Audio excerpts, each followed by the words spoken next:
Bonjour à tous, nous saluons dans le nom de Jésus-Christ de Nazareth, nom qui est le haut sur tous les noms. Ce matin, nous voulons encore faire un enseignement avec vous. Le titre de l'enseignement, c'est la vraie signification de la grâce de Dieu. Et nous allons prendre comme référence biblique pour cet enseignement, Tite 2, versets 11 à 12. Et dans ce passage biblique, nous pouvons lire: car la grâce de Dieu, source de salut pour tous les hommes, a été manifestée. Elle nous enseigne à renoncer à l'impiété et aux convoitises mondaines, à vivre dans le siècle présent selon la sagesse, la justice et la piété. Avant d'aller plus loin, qu'est-ce que signifie la grâce, la notion de grâce elle-même? Qu'est-ce qu'on peut entendre à travers le terme grâce? Beaucoup l'ont défini et c'est exact. Je crois que cette définition, si on se limite là, justement, il y a quelque chose qui manque. La grâce est une faveur imméritée que Dieu manifeste envers quelqu'un pour une raison ou pour une autre.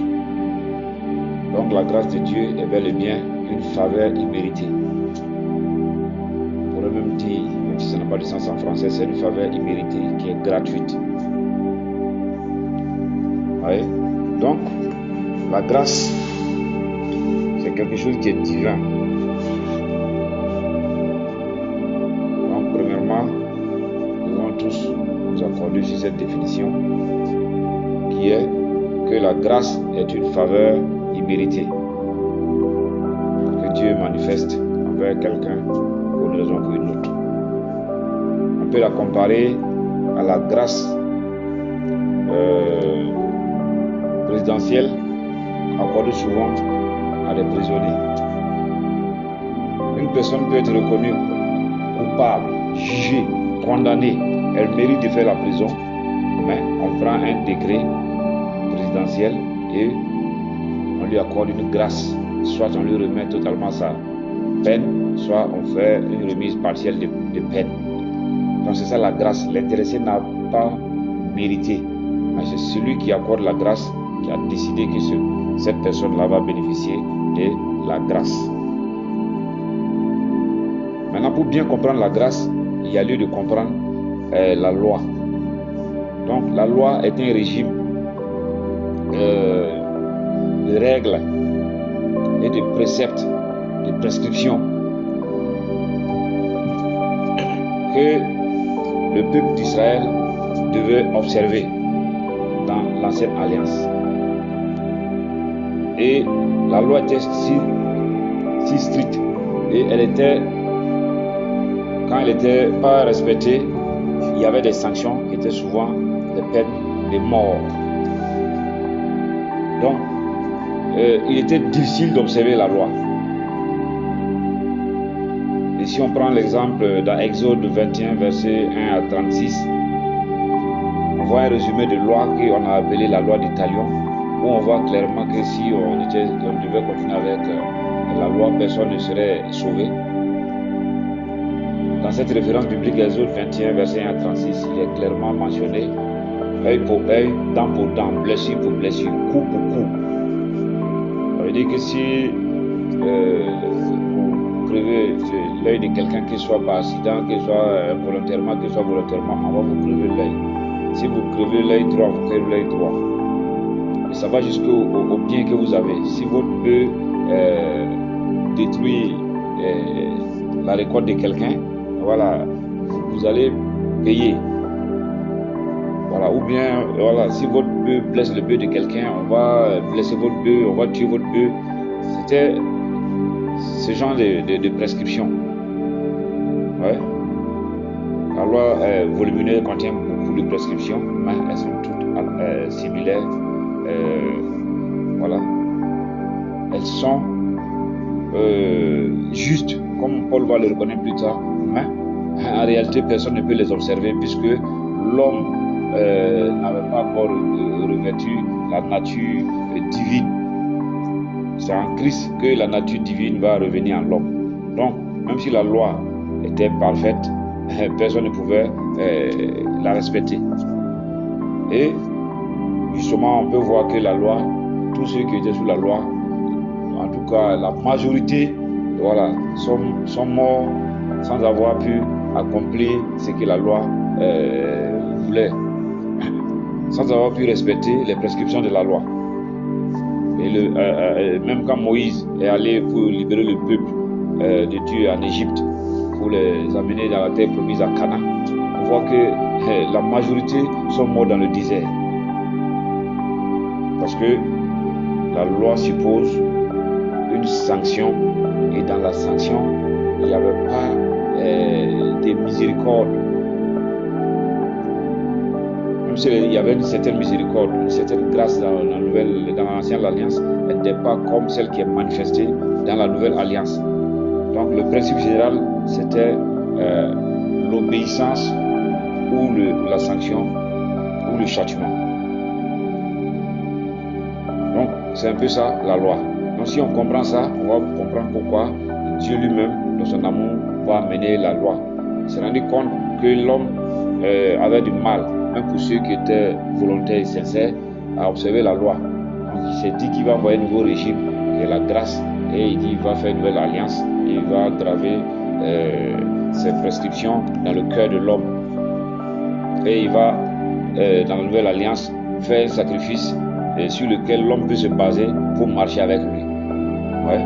Donc, autant de la loi, c'est la règle, l'obéissance, et puis la vie, ou bien la règle, la désobéissance, la mort, ou le jugement, la sanction. Mais dans la nouvelle alliance, on va le voir, même quand il y a la désobéissance, il y a la possibilité, justement, de revenir à Dieu en criant à lui, en se repentant, en plaidant, et voilà, ce que Christ a fait pour le salut de l'humanité. Ouais. Si on revient à notre verset de base, on nous dit clairement que justement la grâce de Dieu est source du salut pour tous les hommes. Donc, si on comprend la loi, on se rend compte que la loi, c'est difficile d'être sauvé. Mais avec le régime de la grâce, tout le monde peut être sauvé. Voilà, Dieu, dans son amour, Jean 3,16, voilà, Dieu a tant aimé le monde qu'il a donné son Fils unique, afin qu'il croit en lui ne périsse point, mais qu'il ait la vie éternelle. Donc, la grâce est source de salut.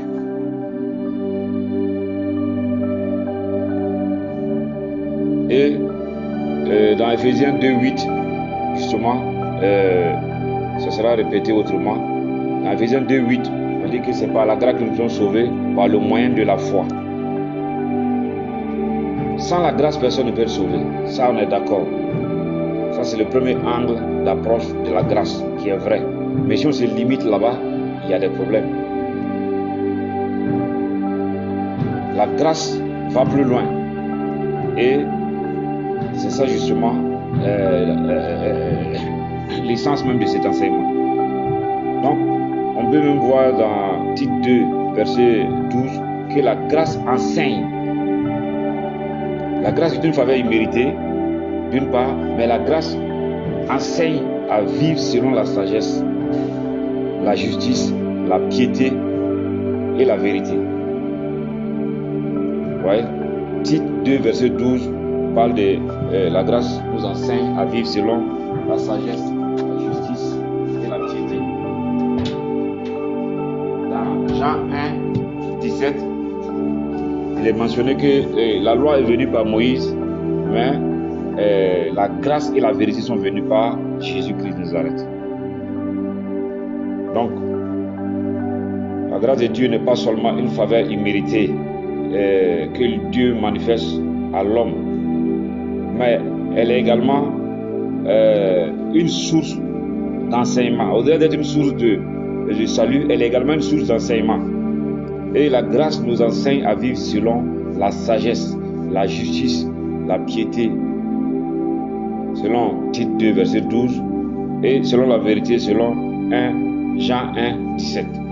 Car la loi est venue par Moïse, mais la grâce et la vérité sont venues par Jésus. Donc, en réalité, la grâce nous enseigne à marcher et à vivre dans la vérité. La grâce nous aide à marcher, à vivre dans la vérité, et également elle nous enseigne à marcher, à vivre dans la vérité. Donc c'est très important de comprendre cette autre approche de la grâce afin d'avoir un enseignement complet. Donc, en tant que faveur imméritée de Dieu, la grâce nous aide à venir au salut. Comme nous l'avons déjà vu, personne ne peut être sauvé si ce n'est pas la grâce de Dieu. Et même si c'est par le moyen de la foi, car Dieu lui-même il est source de la foi et il veut qu'on ait la foi, mais lui-même il nous aide pour avoir la foi. Donc, la grâce de Dieu en tant que faveur imméritée de Dieu nous aide à venir au salut. Mais nul ne peut être sauvé s'il n'a été attiré à Dieu même par le Saint-Esprit. Donc, ça c'est une vérité. La grâce de Dieu en tant que faveur imméritée nous aide à nous relever quand nous tombons dans le péché. Ça c'est la grâce de Dieu en tant que faveur imméritée. Elle nous amène au salut, mais elle nous aide à marcher, à demeurer dans le salut. Et on peut prendre l'exemple du fils prodigue dans Luc 15, verset 11 à 36, où Jésus relate justement cette parabole afin de montrer le pouvoir et la puissance de la grâce. Un père qui avait 2 fils, et il avait beaucoup de biens, et l'un des fils là demanda à ce qu'on partage les biens. Et le père va partager les biens et on va lui remettre sa part. La Bible dit qu'il va prendre sa part et il va aller loin de son père. Et il va aller dépenser son argent là dans la débauche. Et à un moment donné, il va être dans le besoin. Ouais. Il va être dans le besoin au point où il va aller travailler dans une ferme où il va s'occuper des porcs.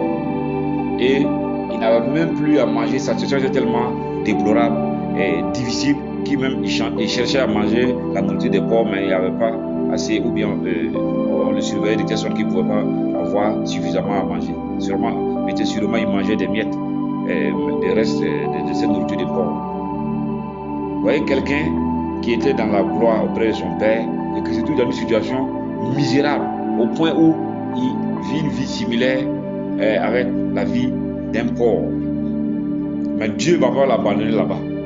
Voilà pourquoi Dieu va manifester sa grâce et le jeune homme là va rentrer en lui-même et il va dire que non, lui il sait qu'il a péché contre le ciel, il a péché contre Dieu, mais il va s'élever.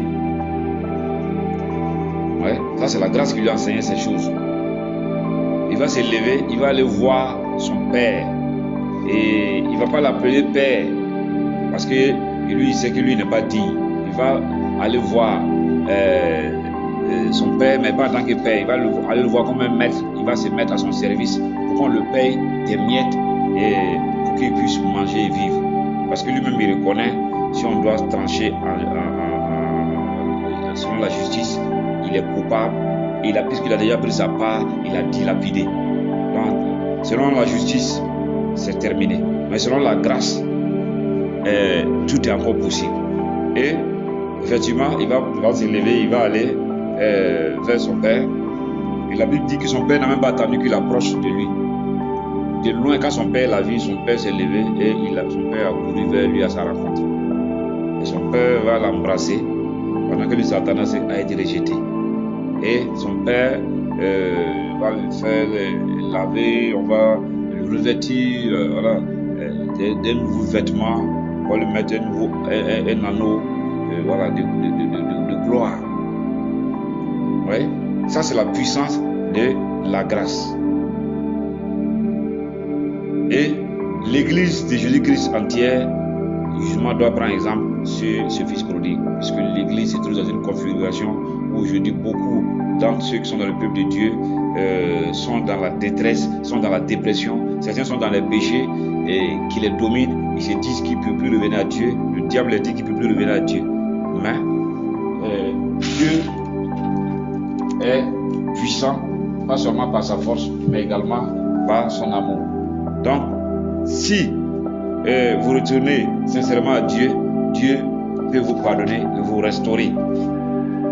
Renouveler l'alliance avec vous, comme il a fait avec le Fils prodigue. Ça, c'est la grâce en tant que faveur imméritée. Ouais. Donc, elle nous amène au salut, et quand nous tombons, quand nous trébuchons, elle nous relève. Ça, c'est la grâce en tant que salut. En tant que faveur imméritée. Oui. En tant que faveur imméritée, la grâce nous aide à venir au salut et elle nous aide à nous relever quand nous tombons, quand nous trébuchons. Également, en tant que faveur imméritée, la grâce nous qualifie pour le ministère et nous accorde des dons spirituels que nous ne méritons pas. Ouais. Dieu choisit qui il veut pour tel ou tel ministère. Ensuite, il donne à chacun les dons spirituels comme il veut. Donc, si on lit dans Exode 33, verset 19, on voit clairement qu'il est mentionné. Dieu dit, je fais grâce à qui je fais grâce, je fais miséricorde à qui je fais miséricorde, ou je fais grâce à qui je veux, je fais miséricorde à qui je veux. Dans 1 Corinthiens 12, verset 11, justement, où il parle des dons spirituels, il dit non, qu'il distribue les dons spirituels, il donne à chacun comme il veut. À un autre, il donne le don de prophétie, à un autre, il donne le don de la foi, à un autre, il donne le don de libéralité. Il donne à chacun comme il veut. Voilà pourquoi, justement, dans 1 Corinthiens 4, verset 7, il est mentionné pourquoi c'est glorifié. Puisque tout ce que nous sommes, tout ce que nous avons en Christ là, c'est par grâce qu'on l'a reçu. Donc, on ne doit pas se glorifier. Donc, la grâce de Dieu, en tant que faveur imméritée, nous accorde ce privilège d'être qualifié pour tel ministère, d'avoir tel don spirituel ou même naturel.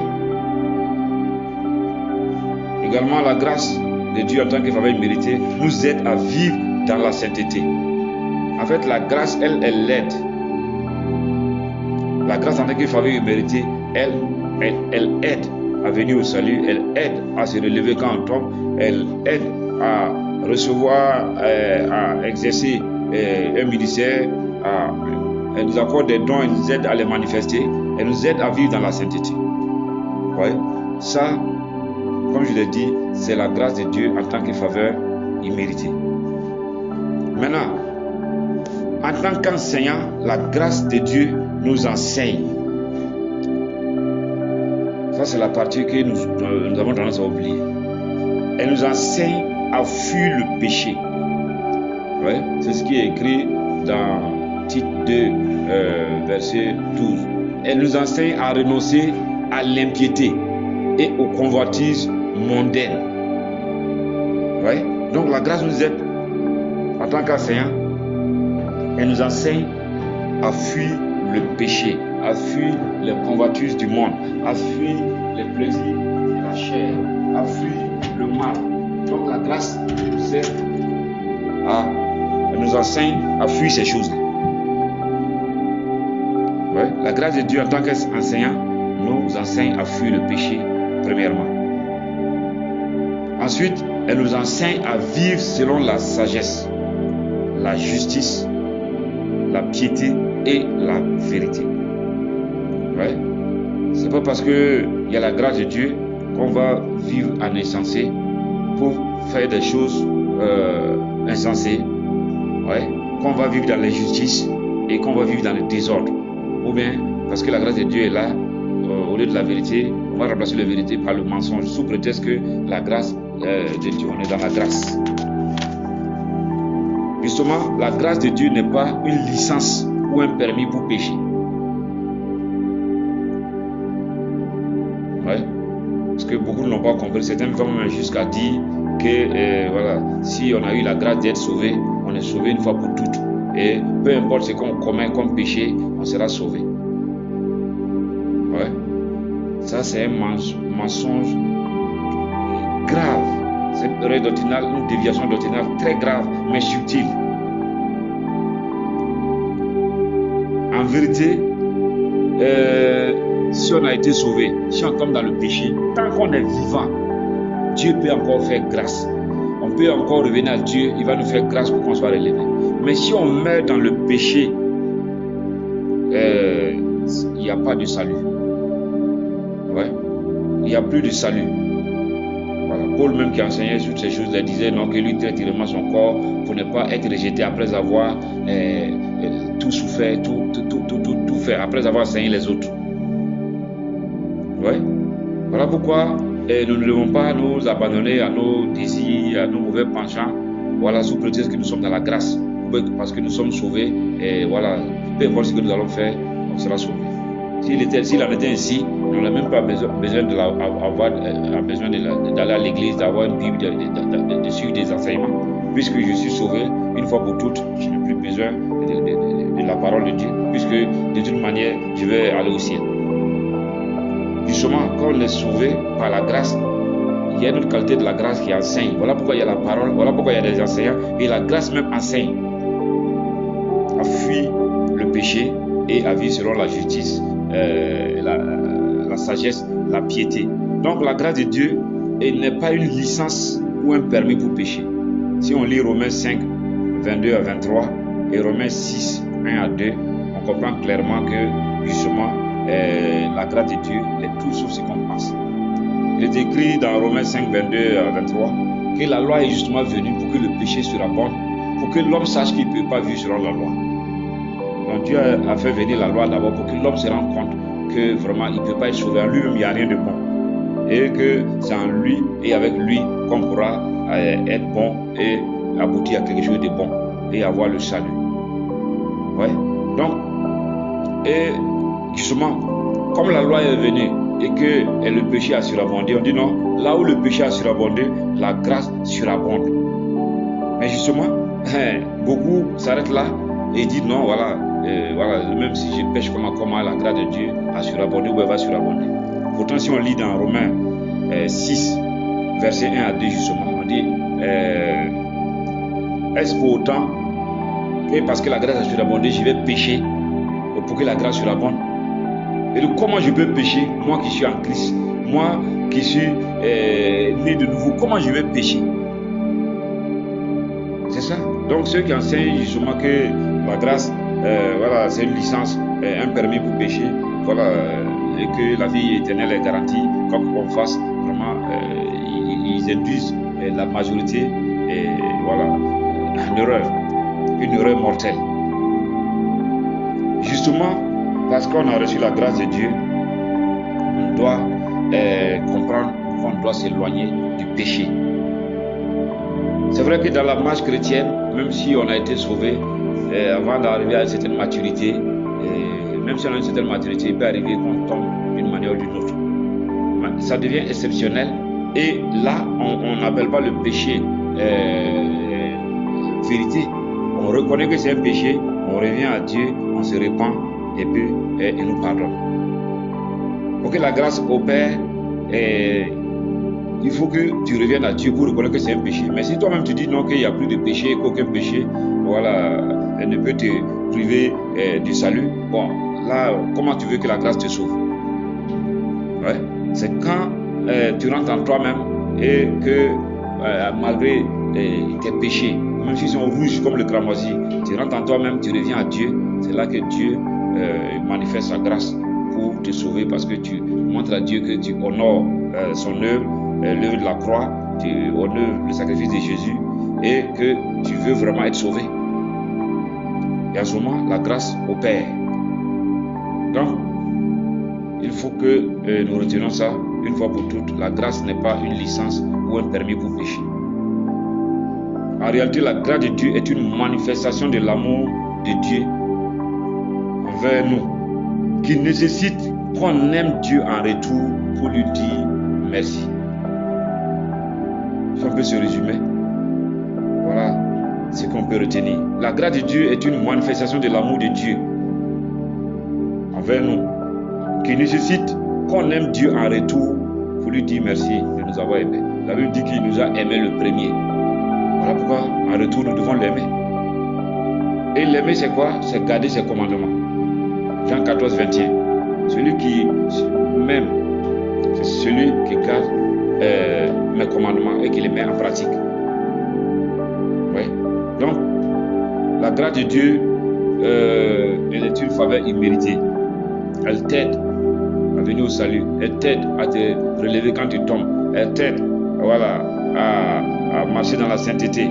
Elle t'aide, elle t'accorde des dons, te qualifie pour le ministère. Voilà, elle fait beaucoup de choses. Mais la grâce de Dieu également enseigne. Et en tant qu'enseignant, la grâce de Dieu nous enseigne premièrement à fuir le péché, les convoitises mondaines, à renoncer à la vie d'impiété pour s'attacher à la vie de piété, pour vivre selon la sagesse et la justice, pour vivre selon la vérité. Dans Jean 1, 17 justement, on voit que Jésus n'a pas envoyé seulement la grâce, il a envoyé la grâce et la vérité. Mais malheureusement, beaucoup d'entre nous voulons prendre la grâce et rejeter la vérité.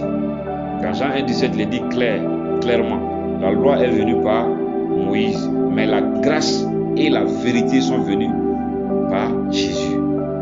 Donc, si on accepte la grâce, on doit accepter la vérité. Voilà, donc voilà pourquoi nous avons intitulé l'enseignement la vraie signification de la grâce. La grâce a deux facettes. Premièrement, elle est une faveur imméritée. Et deuxièmement, elle est un enseignant. Donc, tu n'as pas le droit d'utiliser la grâce comme un permis, une licence pour pécher, pour vivre comme tu veux. Voilà. Parce que la grâce, si elle est vraiment avec toi, en toi, elle va t'enseigner à renoncer à la vie d'impiété, aux convoitises mondaines, ouais, au mensonge, à l'adultère, au mal. Et elle va t'enseigner, à contrario, à vivre une vie de piété selon la justice, la vérité, la sagesse. Donc, ceux qui comprennent la grâce ainsi et qui mettent en pratique les enseignements de la grâce, ils sont remplis d'assurance et ils sont certains que la vie éternelle ne peut pas les échapper. Mais ceux qui vont se flatter eux-mêmes, se contenter de la grâce et puis rejeter la vérité, ouais, donc eux ils vont se flatter eux-mêmes et ils ne pourront pas hériter la vie éternelle.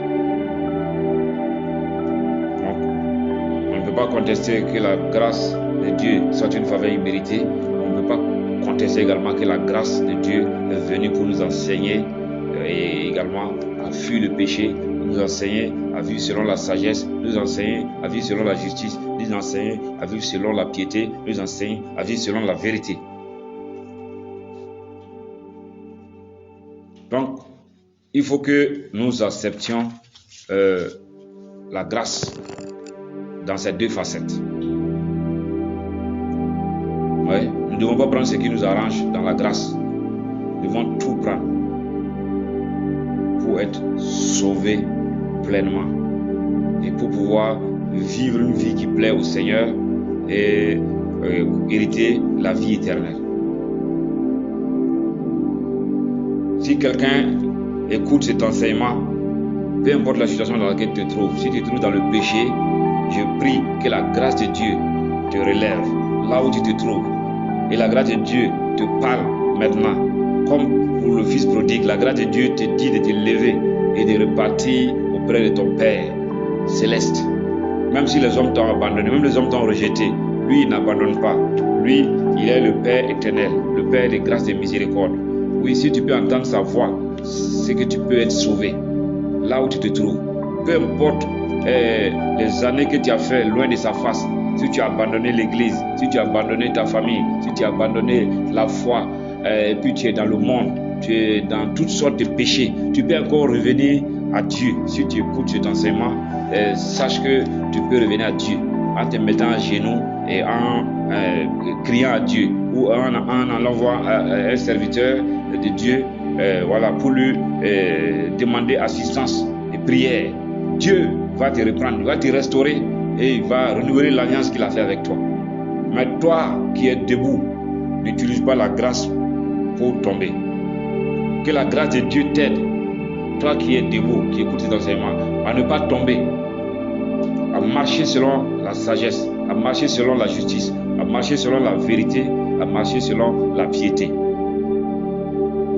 Et sache que si Dieu t'a appelé au ministère, il t'a donné des dons, tu dois les exercer en étant humble, parce que